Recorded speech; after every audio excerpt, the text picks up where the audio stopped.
De hoje teremos um pouco de história e cultura brasileira. Acho que alguns de vocês se lembram das aulas de história do ensino médio, correto? Por isso, para não ficar repetitivo, só vou citar o nome e apresentar o que foi feito. Alguns pontos eu vou levantar o contexto histórico.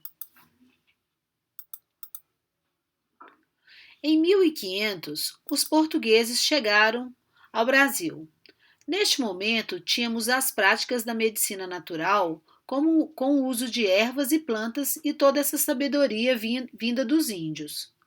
Já em 1548, com o avanço da colonização, foi criada a primeira Santa Casa na cidade de Santos. Aqui a saúde era tratada como se fosse caridade e filantropia pela Santa Casa como se fosse um favor.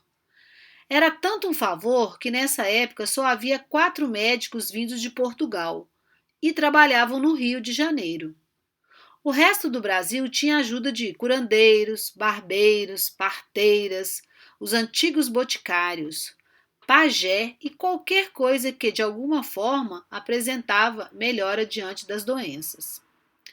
Somente em 1808 que tivemos uma melhoria na saúde, por assim dizer.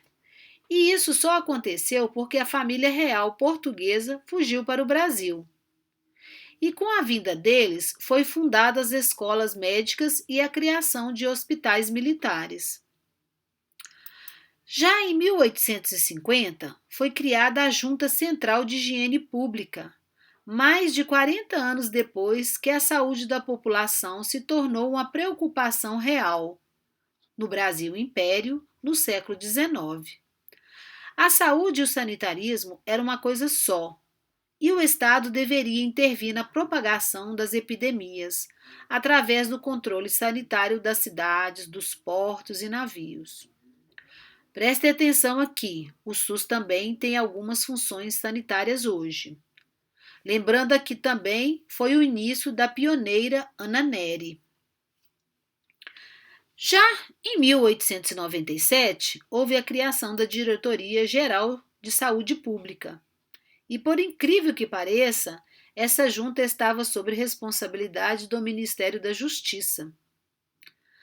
Vale lembrar um fato histórico que também foi comemorado nessa semana. Alguém sabe qual?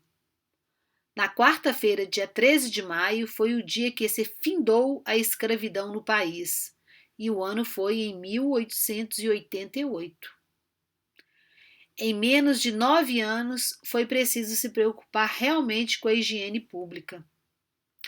Já estudamos a história da higiene no Brasil, né?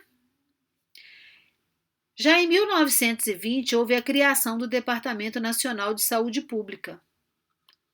Em 1903, o médico sanitarista Oswaldo Cruz, formando-se no Brasil, assume-se esse departamento durante a reforma urbana do Rio de Janeiro.